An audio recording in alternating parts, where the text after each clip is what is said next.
How? With the intellect. You can do the job. Against the Jews, against the Christians, against the communists, against every ism. Islam is destined to master them all. Try. Number two, every time we go into battle with the Jews, we are not fighting the Jews alone. We are fighting America. Do you know that? In 1973, Sadat did the job.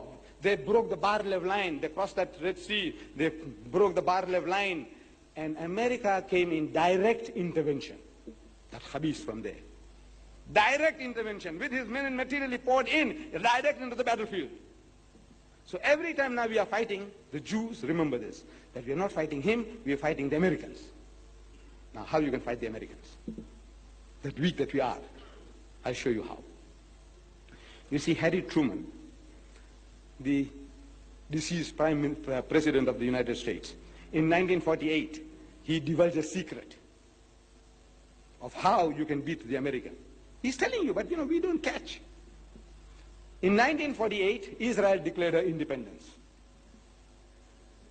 Within 2 minutes, Truman recognized Israel. Within 2 minutes, as if he was standing with open mouth, ready like the young man once you're getting married. We say in our language, nikah kabul ki. He says, you accept that woman as your wife. It's a ki, means yes. Like that, he's just saying, yeah. When you want to get married, how the guy is waiting, the young fellow, so you accept her? Say, yeah.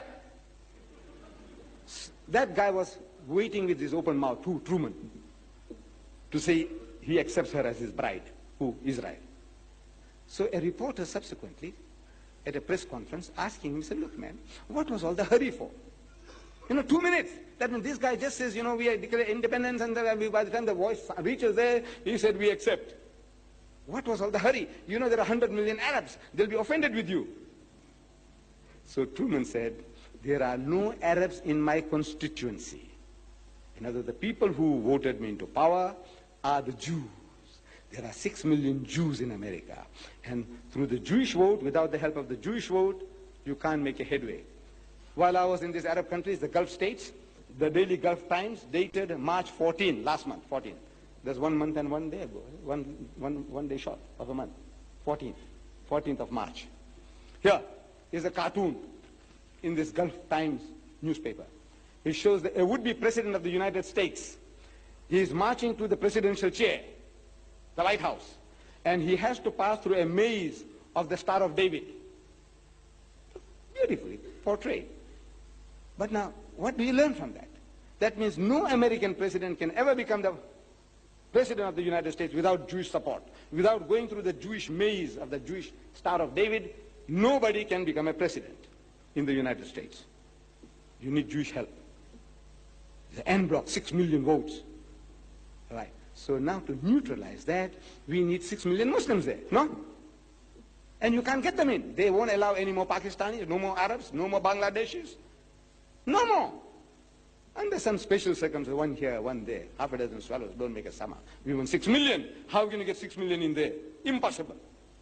But for the price of an AWAC, for the price of a fighter plane, you can win over, you can change, and you can convert 6 million Negroes to Islam. One fighter plane. Cheap. I tell you, it's cheap. I can't understand. Why can't you think? That money, what you need for one fighter plane, that amount of money you spend in propagation, Allah will be happy with you and you can solve your problem. Because if you got 6 million votes to nullify, neutralize the Jewish vote, the Americans will say, look, you Jews fight it out with the Arabs. We don't want to come in between. It's now a private matter between you and them. And immediately the Jew will come down on his knees. Because without American support, it can't last for a day.